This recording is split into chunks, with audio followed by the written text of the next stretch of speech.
बहुत साल पहले एक गांव में रास्ते के किनारे एक शेर रहता था। उस रास्ते से गांव के बड़े बूढ़े और बच्चे भी आया जाया करते थे। रास्ते पर चलते वक्त हर रोज किसी न किसी तरह गांव वालों के साथ शेर का आमना सामना हो जाता था। शुरुआती दिनों में शेर से गांव के लोग बहुत डरते थे। वो शेर को देखते ही दौड़कर भाग जाते थे। एक दिन दोपहर के वक्त शेर सो रहा था। तभी गांव के एक आदमी ने डंडे से शेर को मारा, पर आश्चर्य की बात यह है कि शेर ने उस आदमी को कुछ नहीं किया। इस घटना की खबर पूरे गांव में फैल गई। उस दिन से सब समझ गए कि वो शेर असल में एक बहुत ही शांत और निरीह प्राणी है। गांव वालों के मन में साहस आया। इसके बाद से गांव वाले उस शेर से कभी नहीं डरते थे, बल्कि वो लोग हमेशा शेर को अलग अलग तरीके से परेशान किया करते थे। कोई शेर को लात मारता था, उनमें से कुछ ने लाठियों से उसका पीछा किया और कोई उसकी पूंछ पकड़कर खींचता था। यहाँ तक कि बच्चे भी उसे नहीं छोड़ते थे। वो सोचते थे, आहा, ये कितना शांत शेर है। ऐसे ही कुछ दिन चलता रहा। गांव के लोग दिन प्रतिदिन शेर पर जुल्म करते रहे। तब शेर ने भगवान से कहा, हे भगवान, मैंने कभी किसी का कोई नुकसान नहीं किया।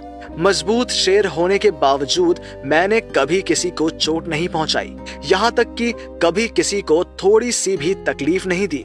फिर क्यों मुझे इतनी तकलीफ सहनी पड़ रही है? क्यों ये गांव के लोग मेरे साथ इतना बुरा व्यवहार कर रहे हैं? ऐसा सोचने के बाद अचानक आसमान से एक हवा का झोंका आया और शेर से कहा, तुम्हारी आज जो हालत है, इसके लिए तुम खुद ही जिम्मेदार हो। तुमने कभी किसी को आघात नहीं किया, बहुत अच्छी बात है, पर कम से कम थोड़ा सा गुर्राना तो दिखाना चाहिए था। तुम्हारा गुर्राना सुनकर लोग डर जाते, फिर तुम पर अत्याचार करना तो दूर की बात है, डर के मारे कोई तुम्हारे पास भी नहीं आता। इसके बाद वो शेर पूरी तरह बदल गया। वो अब किसी को देखते ही भयंकर गर्जन करता है। गांव वाले शेर से डरने लगे, यहाँ तक कि शेर के सामने आने की भी हिम्मत नहीं होती थी उनकी। दुनिया में हद से ज्यादा अच्छा और नरम इंसान होना एक लॉस प्रोजेक्ट है। नरम दिल के इंसान को हर कोई दबाने की कोशिश करता है। हर जगह उनके साथ अनुचित होता है। कोई आपके आत्मसम्मान को लेकर कुछ कहे तो उसके मुंह पर जवाब देना चाहिए। अच्छा इंसान होने के चलते उसको पेंडिंग नहीं रखना चाहिए। आज आपने उसे छोड़ दिया तो वो कल आपसे और भी बुरी तरह बात करेगा।